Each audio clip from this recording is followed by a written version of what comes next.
మనకాడ మన తెలంగాణలో కూడా మాంసం రుచి మరిగిన మొక్కలున్నాయట నువ్వు. అవు ఇగో గివ్వే అవి. అగో ఆ గులాబీ రంగుల పువ్వులే కానొచ్చే దాని పేరు డ్రోసేరా బర్మనీనట. పొడుగ్గా ఇంకో తిరిగి ఉన్నాటి పేరేమో యూట్రిక్లేరియానట. ఈ రెండు మంచి మాంసం ఆరగించేటి మొక్కలే. అంటే చికెన్ షాపుకు పోయి చికెన్ కొట్టించుకొని వచ్చి తినేటి కాదు. దగ్గరికి ఏదన్నా పురుగన్న పుట్టన్న ఇటు మీద ఆలితే ముడుచుకొని బంధించిన కీటకాలను జీర్ణం చేసుకుంటాయట.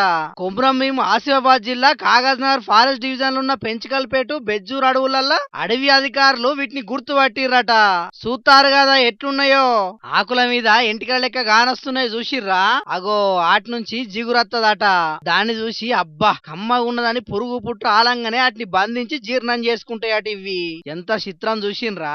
మొక్కలకు కూడా పాన ఉంటదని గిందికే అన్నారు కావచ్చు. ఇసొంటి కీటక భక్షక మొక్కలు మన కాడ కూడా ఉన్నాయంటే చిత్రమే పోండ్రి. ఇక ఇసొంటి మొక్కలు మన కాడ కూడా ఉన్నాయని వీటిని గుర్తుపట్టి అడవి అధికారులు ఏమన్నారో ఇనుండ్రి. కాగజ్నగర్ డివిజన్ పరిధిలోని పెంచుకల్పేట రేంజ్ పరిధిలో కీటకాహార మొక్కలను గుర్తించడం జరిగింది. కీటకాహార మొక్కలు ఎక్కువగా నత్రజని తక్కువగా ఉన్న బురద నేలల్లో పెరుగుతాయి.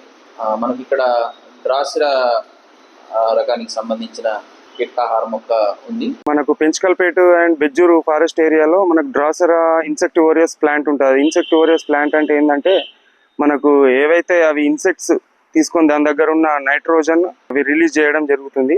అది ఏంటంటే ఆ ప్లాంట్ ప్రత్యేకత ఏంటంటే ఇన్సెక్ట్స్ ని ఫీడింగ్ లాగా తీసుకుంటాయి అన్నట్టు, ఇన్సెక్ట్స్ ని తింటూ ఉంటాయి అన్నట్టు.